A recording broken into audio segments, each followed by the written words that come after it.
Welcome to the NREM podcast, where we discuss the law for real estate investors. Andy and Sean are both attorneys. Nothing said in this discussion should be considered legal advice. We're simply providing information and education. You should consult with an attorney in your state regarding any specific legal issue that you may have.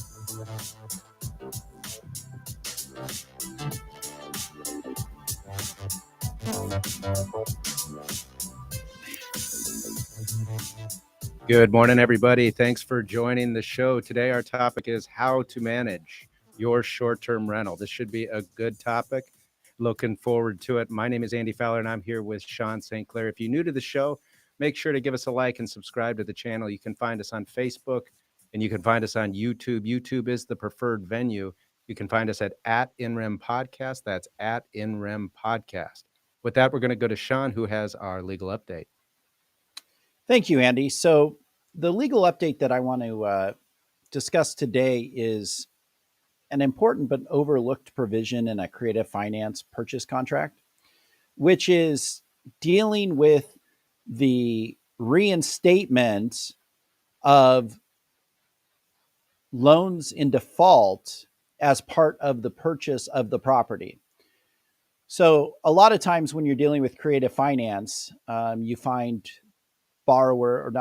owners that have distressed situations. You know, they've missed mortgage payments.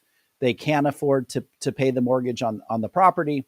And so they're looking to just simply unload the property. Maybe they're looking to save their credit. So they want somebody to come in like a buyer who's going to basically take over the property, make the monthly mortgage payments, which is basically a wrap transaction. They want a wrap transaction. And they're going to make those monthly mortgage payments. And then, you know, that'll improve, assuming they're made on time, that'll improve the owner's credit, as well as avoid any type of short sale or foreclosure on their credit, which is very damaging. And so they try to find a buyer, and sometimes the buyer comes in and says, okay, well, what does it take to bring these loans current? Because, you know, you've obviously missed some payments here. And of course, you know, the seller doesn't appreciate or fully understand the litany of charges that start accruing once they start missing payments. And then if it ends up in a trustee sale scenario, the trustee has a fee, and then they have, you know, title work fees and mailing fees and all of these costs that add up really quickly. And so the buyer says, the seller says, hey, look, it's going to be, you know, $5,000. Well, that $5,000 is really $15,000. And so the buyer says, yeah, I can do $5,000. I'll pay $5,000 to catch this up as part of the purchase of the property. And then they get in, they sign a purchase contract, they open escrow, and they request the reinstatement numbers from the lender, and they realize it's $15,000. Well, the buyer didn't sign up for $15,000. They signed up for $5,000. You know, it's $10,000 more than what they thought. So it's very important on a creative finance purchase contract that if the loan is in default and amounts need to be paid to reinstate that loan, that there be a reinstatement amount contingency, which basically says, I will reinstate the loan as the buyer up to X amount of dollars. Anything over that, and I have a right to cancel the purchase contract. And so that the buyer should have the right to cancel. It should be a contingency that the buyer can enforce. So if the buyer says, well, okay, $15,000, I'll do it. That's fine. But if the buyer is like, no, I didn't sign up for that, they should be able to cancel, receive their earnest money back, and walk away from the transaction. But if you don't have that language in there and you simply put buyer will reinstate the loan, well, buyer's obligated to reinstate the loan. And if the buyer doesn't, the seller has a right to cancel the purchase contract and retain the earnest money. So it's very important to have that restatement amount contingency in a creative finance purchase contract. All right, Sean, thank you for the legal update. A few news items and updates for the listeners of the show. This Thursday, March 9th, we have our second Creative Finance Symposium. Sean, why don't you go ahead and describe for our listeners what the topic is going to be at this Thursday's Creative Finance Symposium? So this week's topic is the due on sale clause. And I've been to, a number of events where there have been speakers on creative finance, on subject to transactions, and the due on sale clause always comes up. There's questions about it, or maybe the presenter presents on it. But what I've never seen is somebody actually go and break down a due on sale clause. What's the language? What does it look like? What does it truly prohibit? And not every due on sale clause is the same, as we will see on Thursday. So we're going to go over the due on sale clause that you're going to find in a Fannie Mae Freddie Mac deed of trust or mortgage. We're going to go over the due on sale clause that you're going to find in an FHA deed of trust or mortgage. We're going to go over the due on sale clause that you're going to find in a VA deed of trust or mortgage. We're going to go over the due on sale clause that you find in just a small credit union who makes an equity line loan, that deed of trust. And then also we're going to look at the due on sale clause provision that I put in my deed of trust and mortgage that I draft. And you will see all of these clauses are different, and some prohibit some things and some prohibit others. And it'll be really interesting to compare and contrast the different due on sale clauses found in these different instruments, because truly they are not the same. And there are certain things you can do under certain due on sale clauses that you can't do on others. So I think it'll be great to compare and contrast those. And then finally, the last 30 minutes, we open it up for anybody in attendance to ask any question that they have regarding creative finance. It doesn't have to be on the due on sale clause. It could be anything you have related to creative finance. Ask us and we'll answer. However, you have to be in attendance to participate and ask those questions, and be in attendance to receive the information on the due on sale clause. There's not going to be any replay of this. We are not going to, at this present time, make it available online or in any other space. The information is only available for those who register and attend the event. So show up, participate, attend. It's free. And Andy and I make ourselves available to answer your questions regarding creative finance, and we're going to provide beneficial content as well. And where's the best place for the listeners to find the creative finance link? Because it will not be on YouTube. It will not be broadcast on Facebook. It'll be broadcast via Microsoft Teams, something similar to like a Zoom platform. Yep. Mm-hmm. Yeah. So if you go to my Facebook page, Sean St. Clair, I post on a regular basis regarding the Creative Finance Symposium. So you can go on there, and the link is available either in the post itself or in the comments. I have a Facebook group called Real Estate Investor Legal. It's going to be on there. INRIM, our Facebook page, it's on there because whenever I post, I tag INRIM. And so it's available there. So you can go to INRIM. Your Facebook page, I know that you either share or I tag you at times on the post. And so Andrew Fowler, you can go to his Facebook page, and the link is there. You can attend. If you still can't figure it out, then send us a message on social media, and we'll send you the link. Yeah, we'll get it to you. So it's available, and it's free. Just come out, show up, participate. All right. And in addition to the Creative Finance Symposium, today, our live show is one of those few days where Sean and I make ourselves available and are captive to you to answer questions, in addition to our guest that's going to be with us to answer questions about the topic that we have. So we'd encourage you to participate. To that end, we are taking questions in the final 15 minutes of the show, but you don't have to wait until then to post those questions. Maya, why don't you tell the listeners what they need to do to go ahead and get involved, post questions, and be a part of the end of the show? Thanks, Andy. And that's right. If you're new to the INREM podcast, we want you to know that Sean and Andy are taking your questions in real time on the show. We do monitor our comments from the start of the show, and we'll take about 10 to 15 minutes at the end to answer your questions. So if you're watching us live, whether it's from our YouTube or Facebook page, and you have any questions related to today's topic, let us know by leaving your comment in the live chat, and we'll try to get to as many questions as we can at the end. All right. Thank you, Mayo. With that, we are going to get into the topic for today, which is strategies for managing short-term rentals. So we're getting into the short-term rental space here, and we're excited to welcome a guest who has a lot of experience in the space, in the real estate space generally as a real estate investor, but specifically in the short-term rental management space. And our guest today is Andrew LeBaron. Andrew, thanks for joining us.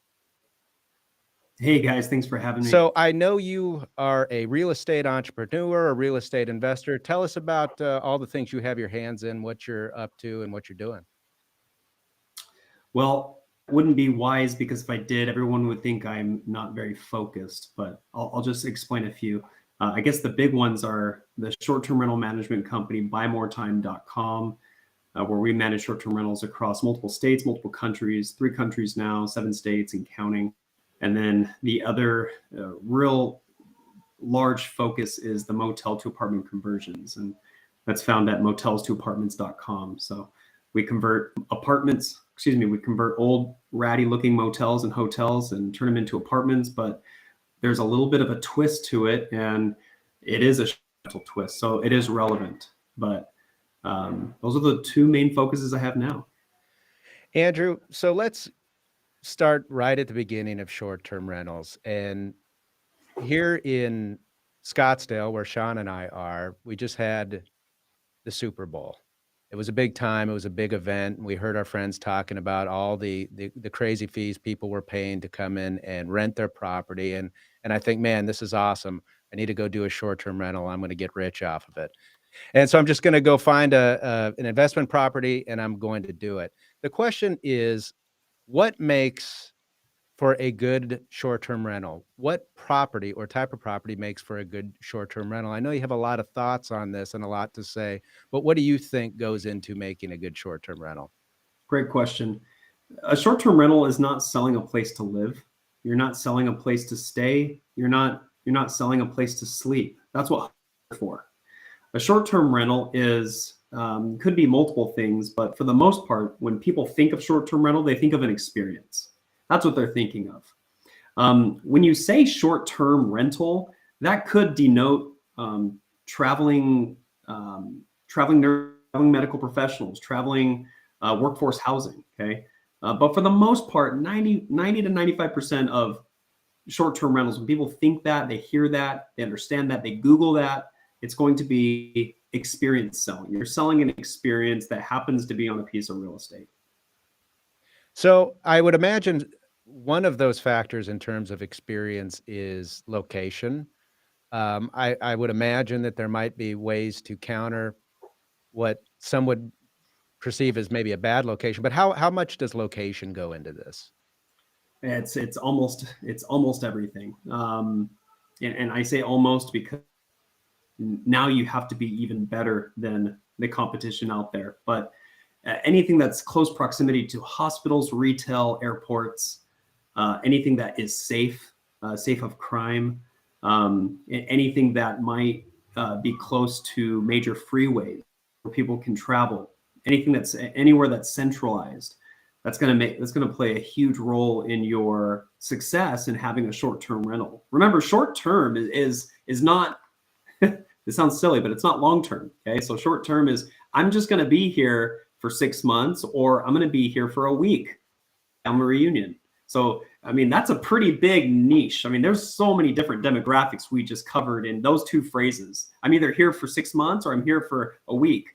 Well, all of those people in all of those demographics need to be close to a freeway. They have to be close to a major freeway or need to be central. So that's probably going to be your best bet as far as location goes. What about property features? 2 bedrooms, 3 bedrooms, multiple bathrooms, those types of pool, no pool, what kind of features make for a good short-term rental? Yeah, great question. And it depends on where you're located. We have over 40,000 stays. So over 40,000 nights hosted. We understand, and luckily we're able to collect the data on who's traveling, what they're traveling for, where they're traveling. And we've noticed, for example, let's take Phoenix. Many listeners are in Phoenix. If you're not from Phoenix, you could probably liken this to your own metropolitan or MSA. But in the East Valley, in Chandler, Gilbert area, you have more families traveling there. So your property features need to be larger, okay? You need to have a large building, multiple rooms, many beds. And a lot of our entertainment needs to be focused on a larger 70-inch plus screen TV, or the backyard needs to be really built out really well.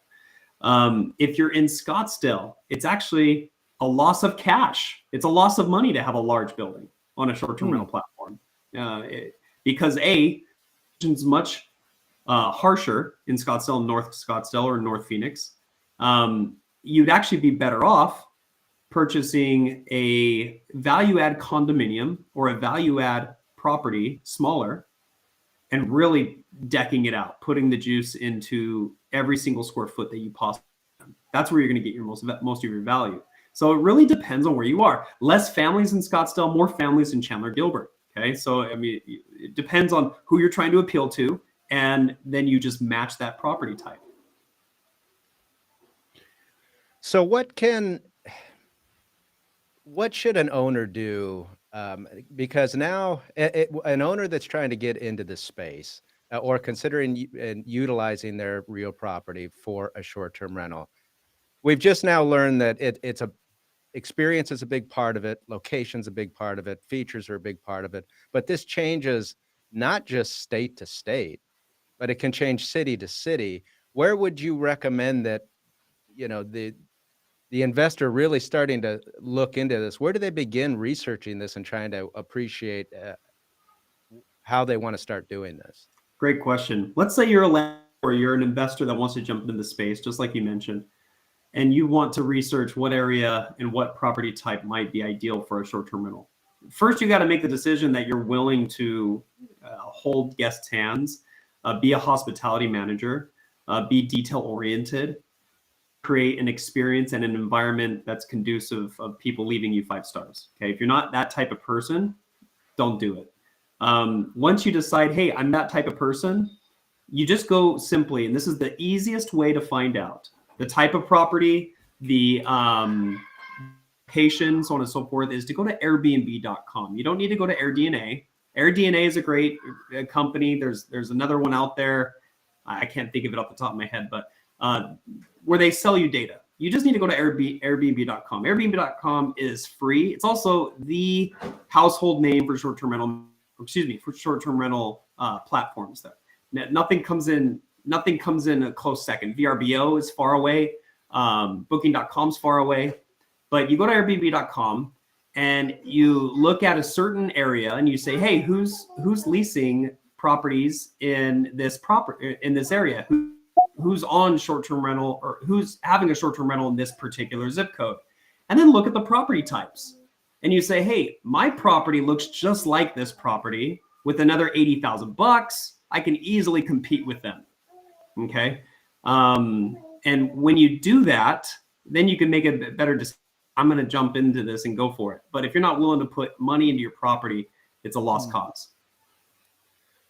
Now, when you mention the importance of an experience, I know that's probably somewhat of a holistic term, in that experience encapsulates a lot of things. The ease of getting to it, its location, you mentioned being near hospitals, the features of the property, all those kind of things. So I would imagine you're using that term kind of holistically.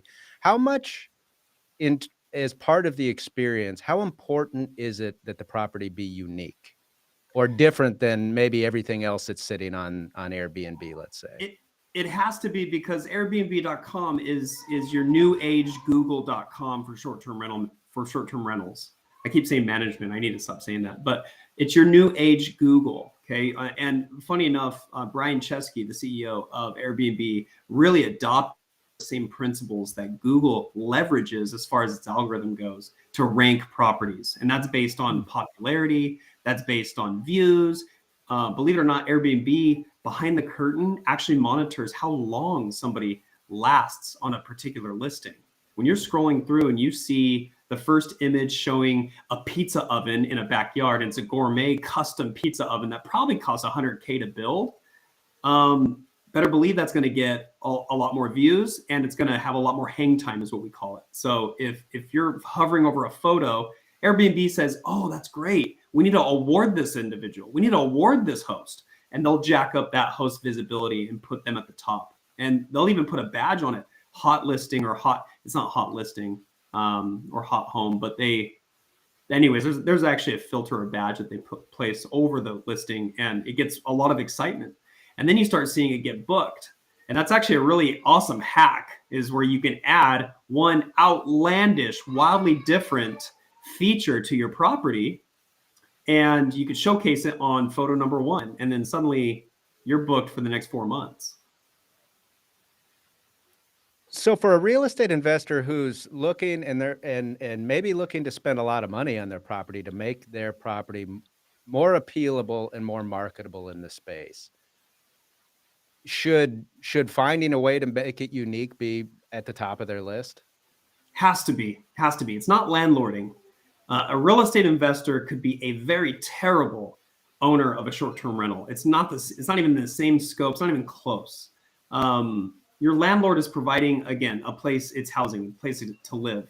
Your short-term rental host, who's a professional, is excellent at understanding how experience will affect the traveler, and how experiences will allow ratings to bump that listing. That's what a short-term rental host, an excellent 5-star short-term rental host, will understand, that has a pulse on what people love, the market.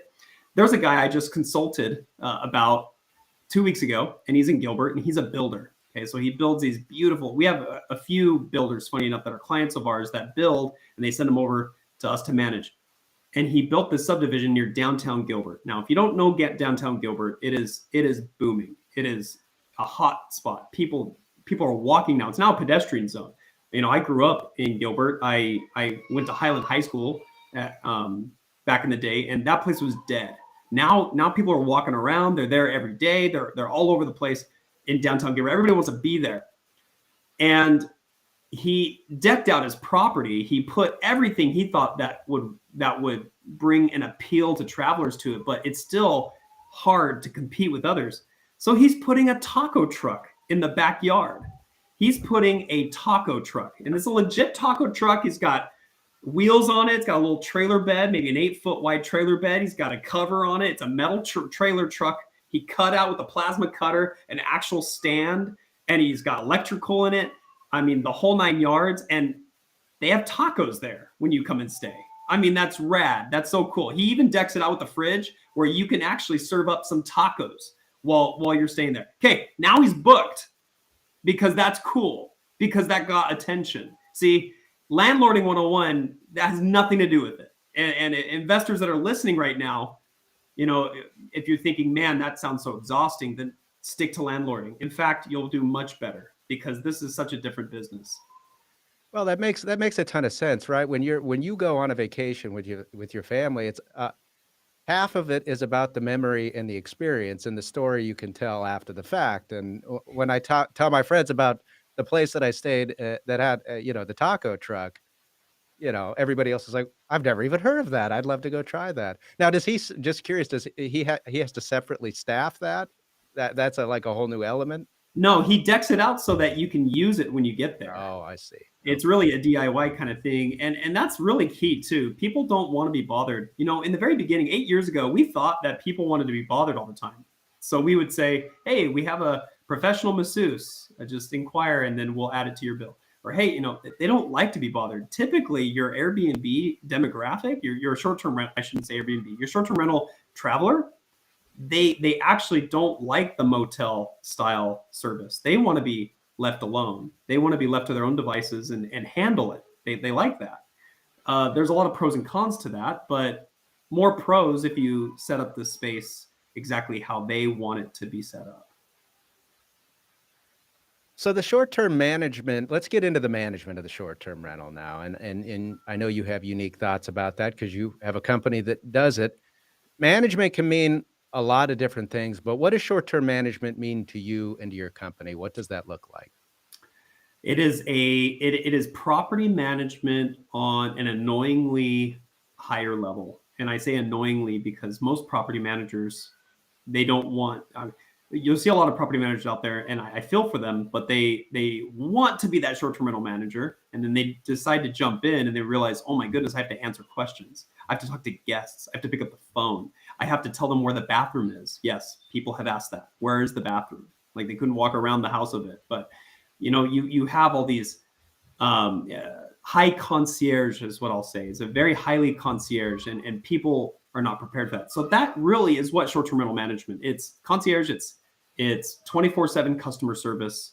It's a customer service center for your people. I want to go backwards real quick about the short-term rental piece, because I don't feel like I answered your question totally when you asked if an investor wants to jump into the short-term rental space, what could they expect?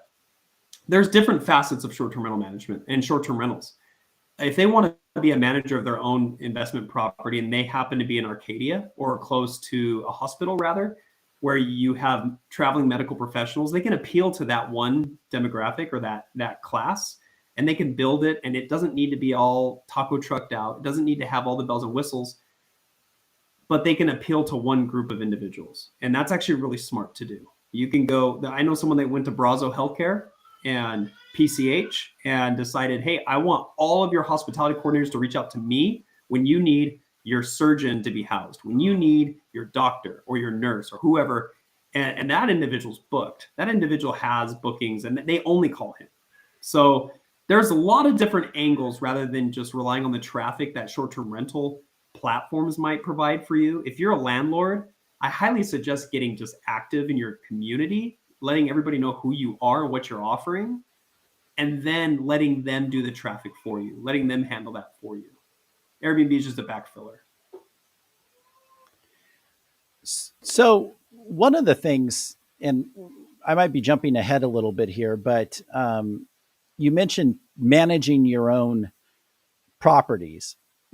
If you're going to manage your own short-term rentals, how important is it to be located or to live near your short-term rentals? Meaning, can you effectively manage a short-term rental that's halfway across the country from where you live? With the right team, you can. Okay. In fact, I tell people all the time, we hop on the phone. Our team hops on the phone with people who book a discovery call, and maybe we'll never manage their property, but we'll give them tips. We'll help them out. We're abundance minded. We say, hey, here's what you could do. You get yourself an errand runner and a cleaner. Those two individuals, if you know how to hire those two individuals, you can manage a short-term rental anywhere. If you're far away and you're never going to meet the person and shake their hand, I don't advise it. Probably run a background check on both individuals, and hopefully they turn out.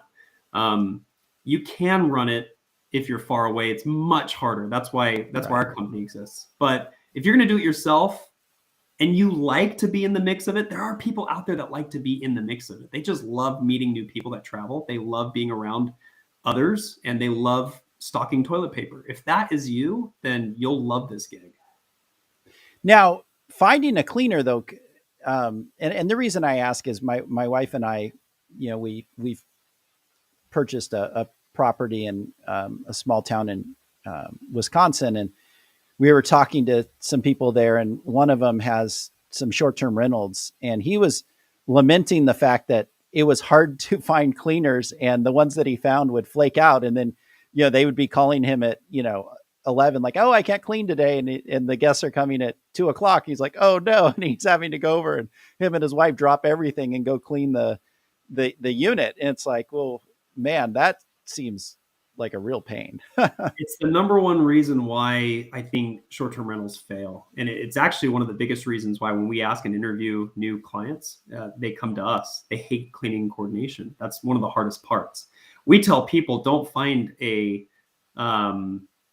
professional cleaner. I'm going to get very non-politically correct on this podcast for a second. And this is something I probably can't blast out to the world, but we like to find people that are above a certain age group, okay, that are very particular about cleaning, and they live within 1.5 miles of their of the property, the subject property. I'll keep it at that. That was pretty mild. So we notice a demographic of individuals that are the best cleaners. They are not professional cleaners, okay, and according to not fair housing, labor laws, just your local labor law, you can't you can't eliminate large masses of people to look for one particular demographic of people, but I would tell you on a one-on-one exactly who to look for. And these individuals do really well. There's also another really great way to find a good cleaner and to incentivize them is to say, hey, by the way, you want to bring your family in here? Bring them. You want to have a week here out of the year? Book it. As long as it's not Friday, Saturday, and Sunday, I don't care. Come on out. Or if you choose a weekend, let's make sure you clear it with me first, and then you can have it.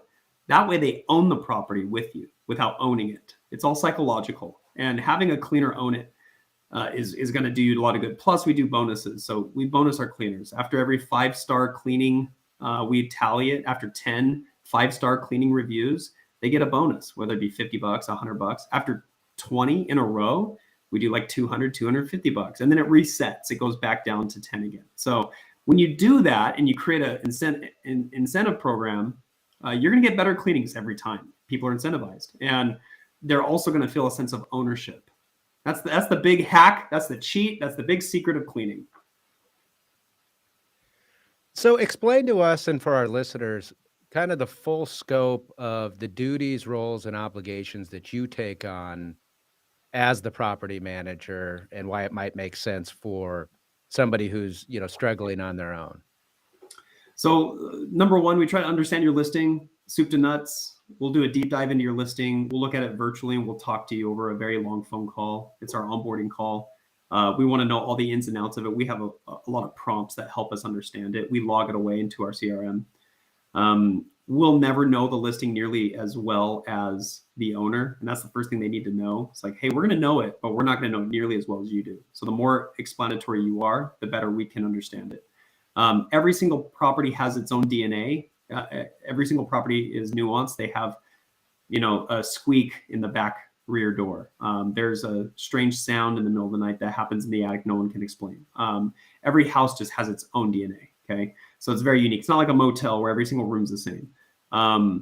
So we try to understand as best we can. What we do is we do everything from concierge to check-ins to checkouts to inquiry requests to answering basic and complex questions to coordination of cleaning, coordination of maintenance, routine maintenance, monthly maintenance, sending errand runners and or cleaners to satisfy accommodations at unheavenly hours of the night. And yes, we'll see 12 a.m. requests, questions, or comments from our guests. They're always awake, it seems. But anything that would require anyone to be present or anything that would require a virtual response is what we do. Is the process of management somewhat of an evolving one? And by that, I mean, you mentioned so much of this is about experience.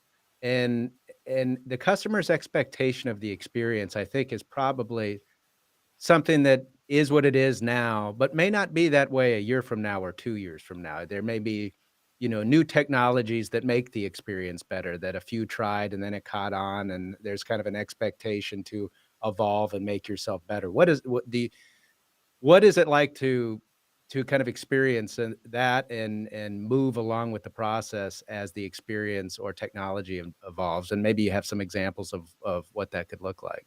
I have an example right now. We used to tell everybody in our automated messaging that we create for the client, we used to tell the guests, hey, before you leave, make sure to load the linens in the washer. Make sure to fill the dishwasher. Make sure to clear the table. We would give the guests chores before they left. Okay, this is what we did years ago. We don't do that anymore.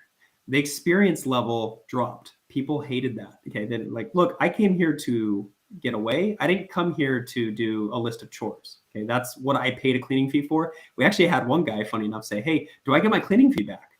And I said, for what? And it wasn't me. It was one of our team members, and they messaged upper management, hey, someone wants a cleaning fee back. I said, why? Well, because he did his list of chores, he says. So I said, valid, give it to him. But he left a 5-star review, so he was happy. Then we realized, okay, people don't want to be bugged. So that evolution took place, and we don't ask people that anymore. And I know it's still really popular. People always say, make sure in your message templates to make your cleaner's life so easy by stripping the beds and don't do it. Like have your cleaner do that. You want premium experiences. That's what's going to give you the best results. The other really cool integration that we're going to see down the road is AI. Something like ChatGPT and its API, where we can integrate it with our existing software, where we can create prompts and we can answer the prompts and kind of get to understand how we answer prompts. And then it can actually understand how each property functions. That'll be very exciting. It'll make our lives a whole lot easier, where we can do other really cool stuff like surveillance, video monitoring. We can monitor decibels with software like Minute or Noise Aware. We can actually make a phone call out to guests that show up and just say, hey, it's the Buy More Time team. We're your host. We just want to make sure you're doing well and you have everything. Feel free to give us a chat when you have a question. So yeah, their evolutions will always take place. Another interesting area, and this reminds me of a speech that you gave that I heard a couple months back, and never really thought about this, and I thought it was fascinating, and I think it'd be important for the listeners to hear. But you were talking at the time about kind of the equipment that you need to consider having in a short-term rental to effectively manage the amount of people that are going to be coming through there. And it was a discussion about the appropriate appliances, and it got into discussing basically higher grade, commercial grade washing machines and dryers and things like that. Where your common, Whirlpool that you have in the back isn't going to cut it. What kind of appliances should a short-term renter be thinking of and about in order to effectively manage it? Great question. Technology catches up. There's something called Moore's Law, where technology actually expires every 18 months. Whatever is built and whatever you have and whatever you own is actually obsolete because something else out there is greater and better. So that'll always be moving and changing. I think some of the best things you can equip your property with are higher end or nicer washers and dryers, because guests are rough on washers and dryers. They're just rough on them. If you just go by your standard Home Depot Maytag, you're going to be fixing it probably 8 months later. I would also suggest something like an air fryer. Okay, air fryers. People are starting to like air fryers. It's really weird. They'll ask questions about it. Do you guys have an air fryer? Well, there's really cool. There's a Z line. It's called Z line branded line of appliances. Very expensive, almost like Viking fridges, but they have an air fryer, microwave, oven, all in one. And this thing's a beast. It's like 30 inches wide. You could use it for an oven. It's got induction or convection cooking. It's got an air fryer built in. If you want to air fry something, it's actually a microwave as well. It's very expensive, but having something like that, you hit all the checks. What's really odd is people don't really use smoothies or blenders. We equip hundreds of units with blenders and nobody uses them. Kind of an interesting thing. That might be just America. I think some other countries use smoothie or blenders more often. You want super hardy materials. You want appliances that can take a beating. I like commercial appliances naturally. You don't necessarily need them depending on where you're at. Your furniture needs to be vinyl, needs to be cleanable, washable. You don't want to be sitting on great grandma's couch with plastic all over it. That's not fun. I think that's from a Friends episode, funny enough. Or Everybody Loves Raymond, I can't remember. But you want it to be comfortable, but you want it to be cleanable too, like washable. It sounds crazy. It's funny. A friend of mine told me, yeah, Andrew's Airbnbs are, you show up and you could literally take a fire hose and hose it all down and it's clean because everything is just indestructible. Well, he was joking, but really, if you're using high quality materials, commercial stuff, and everything that can be used to be washed, then you're going to be fine. If you go into a motel room right now, if you go into a hotel room like a Marriott, you'll notice the same stuff in there. Okay, you can't really break anything in there. Everything can be washed off. All the surfaces are not very porous except the linens, right? So if you model your Airbnb after that, then you're going to be just fine. Speaking of experience, I keep going back to experience because I'm thinking of every time I've gone to a VRBO and I've thought of something. But when I get to that first Airbnb or that first night I get there, the wife's bringing the luggage in, the first thing I do is I go to that catalog that has all the restaurants nearby, because usually I'm hungry at this point. So I'm flipping through the rules and I'm going through that. And some of those books are ancient and they've been handled by 5,000 people and they probably should be thrown in a fire. And others are nice and all these kind of things. But I think that goes into the experience. What I'm curious about is, has the industry, or are there Airbnb short-term rentals that offer kind of a different way to present that nowadays versus just the old catalog that everybody's touching? Yeah, and forgive me for not knowing the name of it. One of our clients in Kellen, his name is Kellen. He actually bought one for his property, but there's actually a business out there that sells these LCD displays that you could put inside your Airbnb, which you can upload a PDF or a PowerPoint presentation to showcase some of the places nearby. That's cool. Okay, that's cool. Plus, that just draws your eye. Okay, and you can wash a screen. A screen takes one Lysol wipe. Okay. The really nasty books, the guidebooks is what they're called. I hate them. I've never liked them.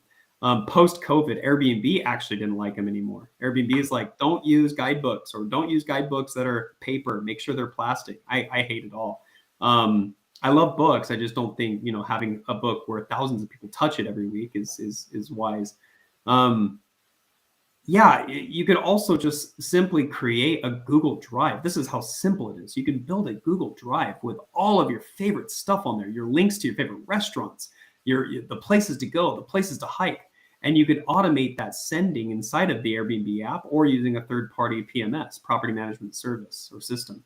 And it's rudimentary. It's not really sexy to get a Google Drive link, but it's there and it works. So give us an idea about certain tips or tricks that you would know as a short-term rental manager that a typical owner wouldn't typically be aware of, and maybe reason why they ought to consider utilizing a short-term manager. Right on. Okay, so here's one. Make sure that nobody can put anything under the beds. There are platforms that allow you to not have a space under the bed. It's a platform that right at the edge of the bed, you can imagine. Hotel rooms have this as well. So this is a platform you can buy without having to buy a new bed? Is that the idea? Correct. Yeah, you could do that. And in fact, you don't even need if you buy the right platform, there's levels of these platforms. There's some really nice ones out there. There's actually a platform with like a cargo door where you can have a lock and key, kind of nice, that don't allow people leaving stuff under the bed. We had a guest complain that their child found some toys under the bed, and you can use your imagination. So if you have an under the bed space, you're going to run into problems because cleaners don't like to clean under beds. So that's one. Another one too is to have a cleaning closet. And that cleaning closet needs to be off limits to everybody else. It can't be accessible by lock and key either. It's got to be a combination. Why? Well, your cleaner, heaven forbid, gets hit by a milk truck or decides to go on vacation without telling you, or just says, I'm sick, I can't come in. You don't want to have your cleaner now hand over a key to your new cleaner who you just met 5 minutes ago on Thumbtack. Hopefully you have a backup cleaner. All you have to do is give the code. Hey, the code to the cleaning closet is 3684, okay, or whatever. And they show up and they open the cleaning closet. Now, what's in the cleaning closet?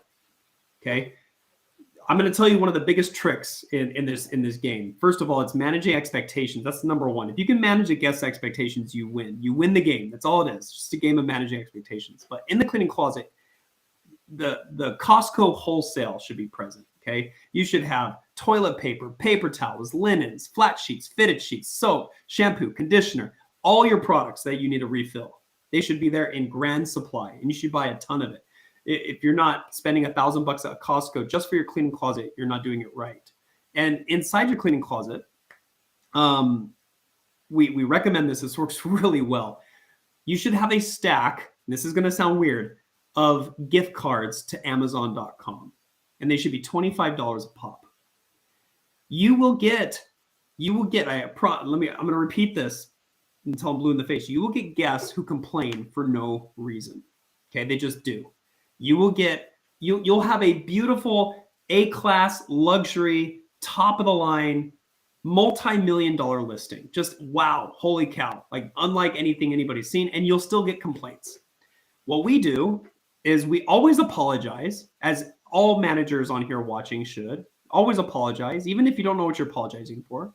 We're sorry you're going through this situation. Show empathy and send your cleaner down, open the cleaning closet, and give them a $25 gift card to Amazon.com. That hack has saved us reviews, thousands of dollars, because most people, what do they say when they're having a bad experience? I want a refund or at least a nightly refund. Well, what's a night refund in Scottsdale? $300, $400, $500 more? Okay. Yeah, at least. Minimum. How about $25 to Amazon.com? Yeah, I can part ways with $25. You guys are lawyers. You guys know, when you're in mediation, okay, what are you going to do? What's the best you can do?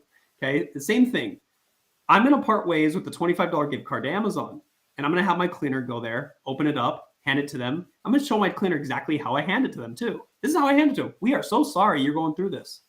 We thought it would be a little bit extra, but we wanted to hand you this, and we wanted to see if we can resolve any other issues that you're having. We're so sorry, blah, blah, blah. Nicety, nicety, nicety. And they're like, wow, these guys care. We're so sorry for acting like butt heads. And they move on. See, yeah, these are things that I've learned over the years that I guess people don't really know until they figure it out. You'll always have complainers. So be ready. How are you going to mitigate that risk? Just be prepared ahead of time.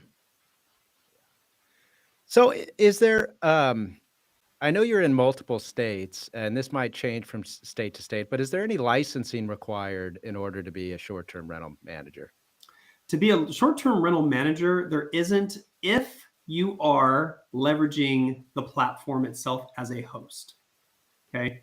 Now that could be debated in some states like New York. In New York, close. They're pushing that you must be a licensed property manager. So we'd have to bow out. I did recently let my license expire as I was a licensed commercial agent, decided to go a different route, but we are a co-host. We are a co-host on the short-term rental platforms that we use. Now, the other platforms that we use typically have a co-host option as well, so we're able to do so.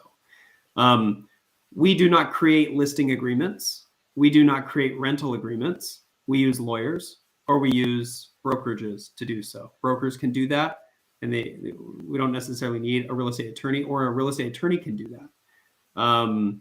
We simply provide concierge services as a co-host on the platform. In the states that we're in so far, our attorneys haven't pushed back on us yet. So what is the difference between, for our listener, a manager and a co-host? So an official property manager is one that promotes or that carries out duties such as contract writing, okay, putting together an agreement, creating and having instruments signed,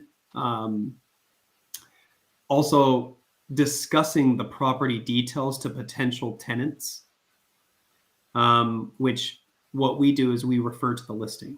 We say, hey, this listing shows that there's X amount of rooms. And yes, if you want to stay longer than 30 days, you may. This listing allows you to book a longer term stay if you like. It's an interesting conversation because there's a lot of gray area between these two realms. But your property manager, official licensed property manager, carries a pretty big insurance. And there's contract writing, creation, access provisions, and mostly just the ability to collect a commission based on the lease agreement itself or the contract that they write. So they can collect commissions on that. We wouldn't do any of that. We are a flat rate concierge service at a monthly rate. That's the difference between the two. Now, if you're going to have a follow-up question, I'll create a follow-up question. What's better, having a co-host or a property manager? Here's the answer to the follow-up question. Co-hosts know how to host. Property managers might not. If a property manager is already a co-host, then yeah, they might be great. I would ask, if you're going to have a property manager or someone manage your property because you're tired of managing a short-term rental, ask them, are you a host yourself? And if the answer is no, then, you can go with them, but I would strongly recommend that you work with a someone who is a host, someone who is an actual short-term rental host themselves. So, as a real estate attorney, earlier on in my career, I think this is required for all young lawyers to get experience. They just throw us into eviction court and doing landlord tenant law. But having experience doing some landlord tenant work in the past, I know that in your typical landlord tenant scenario, one of the most common legal issues that pops up is the paying a rent or the failure to pay rent. And I know there's a lot of other legal issues that pop up as well. But in a short-term rental, a lot of that's paid on the front end.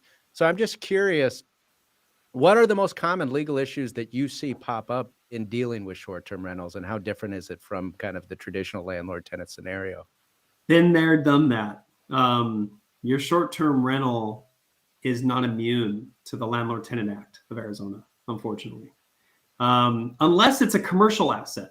Unless the zoning is different, and there's other provisions that require, or there's other stuff that's involved with commercial zoning. We've had a short-term rental that was or by an individual, and then they stopped paying, and then we said, okay, you got to get out now.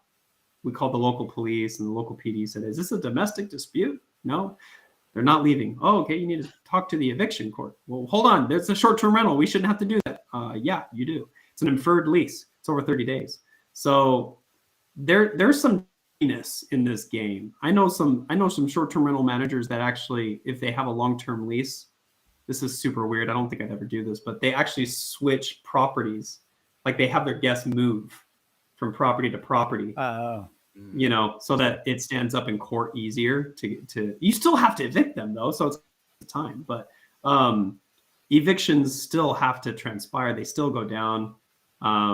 You can, in the motel business that I'm in, there's actually a lot of awesome loopholes, but sometimes a lot of the PD doesn't get it or understand. But we get them for trespassing. So again, it's a commercial, totally different. And then you have the lockout laws that allow you to lock out individuals. You can't do that in residential. Even if it's an Airbnb, you can't do it. So it's still hairy. Now, will I tell you it's less common? Yes, it's less common. And why? Because people are kind of the mind and of good faith. They're saying, cool, I'm here for a short time. It's an Airbnb. It's not a place where I'm going to live. But some people take advantage of that. And there's actually a guy out there. I think you guys know him or worked with him, Ben Gottlieb. He's got some great stuff on short-term rental laws, and I imagine you guys know a lot about it too. We don't work with him. Maybe I should start working with you guys. We haven't had a lot of issues, which is great. You know, on the short-term rental side, it's pretty easy. Not that there's not going to be problems down the road, but yeah, it's all the same stuff that we'd have to deal with in the long-term rental space as well. Let me add to that. Sorry. You asked about different legal stuff. So indemnification forms. So we use those a lot. You have a pool, there's a hot tub, you're going to hold us harmless. Some clients actually have it for every single person that comes through, and they don't even have a pool. They just, and some California clients, they just want to make sure, hey, you cannot come after me, and we're going to disclose everything to you. Other legal stuff too, you have to be very careful. You need to disclose that there's cameras in your listing. You cannot put cameras inside. So you got to put them on the front porch, on the back porch. If you're going to put cameras up, I say you do it to cover yourself if someone drowns in your pool. Yes, it's happened. It's very sad. You need to have footage of that, showing that there's no, if you're ever to have that subpoenaed. And then disclosing everything. When in doubt, just say it. Look, I got a software inside. It's a hardware and a software that's called Minute or Noise Aware that's going to record the decibels of the interior of the home. It's not going to record your conversations. Okay. Here's the spec. Here's the model. Here's a serial number. Look it up. And, you know, as long as you disclose it, you're going to be, but indemnification forms are very popular in the short-term rental space. What about lawsuits for damage to the property itself? So, you know, tenant comes in and hosts a big party, and next thing you know, a lot of furniture and even appliances and stuff are damaged in the process. Maybe some holes in walls and whatever else. Have you seen lawsuits to try to recover those damages? Oh yeah, oh yeah, and usually what happens is they get a payout from insurance or Airbnb long before it goes. It just works out that way, or they usually just negotiate it down as low as possible. What's frustrating about Airbnb is they have something called air cover, but they're going to make your life heck to recover any of those funds, any liquidated damages that you want to recover. It's going to take a bit. You got to have a very precise Excel spreadsheet with submitted numbers, models, what's broken, what's torn, proof that you bought it, proof that it's actually worth $500 or $200. If you have a cashmere blanket, I hope you have the receipt for that cashmere blanket. If you don't, it's going to just take that much longer. So Airbnb, this sounds really bad, but it's the truth. Airbnb, almost like a insurance claim, they're going to make it long and drawn out until you either give up or accept a low offer. And they will make you an offer, especially if you're a super host. They'll say, hey, I know you filed a claim for this unruly guest for $20,000. And you might have $20,000 of damage, but we're going to make an offer for $6,700. And you're going to say, okay, well, that's not even close. We're not even in the right ballpark. Talk to my attorney. And then you go to Airbnb, or you go to a legal department and put you through. They literally make you as tired as possible, and then you're like, okay, screw it. Let's figure this out later. And it's really frustrating. I think they do that on purpose. Obviously, they're a large company. They probably don't have the manpower. The other thing is just to get insurance. Get really good insurance. Get excellent short-term rental. More insurance companies are offering it now. There's a Warren Buffett-backed company called Proper, which is extremely expensive, but they're very good. I don't recommend it. What I recommend is Foremost. Foremost actually offers a policy. It's over $1 million, and they do really well, and they don't have crazy hefty requirements. They will monitor you though. They will make sure that you're not submitting claims, 20 times a year. But I recommend that over Airbnb. They're just slow. So Andrew, we've got about a minute or two. I'd like to know from you, what is the biggest mistake that homeowners make in short-term rentals when they don't have a property manager? And maybe that biggest mistake is not having a property manager, but what is the biggest mistake you see them make? It's the cleaning. They hire the wrong cleaner. The cleaner touches the property more than anybody else on the planet. The cleaner's in there more than the guest, because the guest comes and leaves. That guest may come back a year later if they loved it, but the cleaner is back again and again and again. And that cleaner will touch your house probably 3 times a week. So investing heavily in a very good compensation plan and a bonus structure and a good cleaner, someone who really cares, someone who lives within a mile and a half proximity of the property, someone who has transportation, someone who's reputable and possibly you ran a background check on them, someone who you have, who doesn't professionally clean other properties. Maybe it's a retired individual who, worked at the Air Force for all their lives, and now they want to just have something else to do. Not a professional cleaner. That's the number one mistake. Number one mistake will always be that they don't invest heavy enough into a cleaning team. Wow. Great information, Andrew. We really appreciate you being with us. Tell our listeners where they can find you and how they can connect with you. Yeah, you can find me at, you can just email me, andrew@buymoretime.com. That's my email address. All right. Well, thank you so much for being with us. Great information. We appreciate it a lot. Look forward to doing it again, Andrew. Guys, thanks a lot. All right. Thank you, Andrew. Andrew LeBaron. All right, everybody. Thanks for joining us. That is our show today. Make sure to join us next week. We're talking about short-term rentals within HOA communities. Our guests will be attorneys Brian Locker and Jeff Johnson. Have a good week. We'll see you next time. Have a good day, everyone.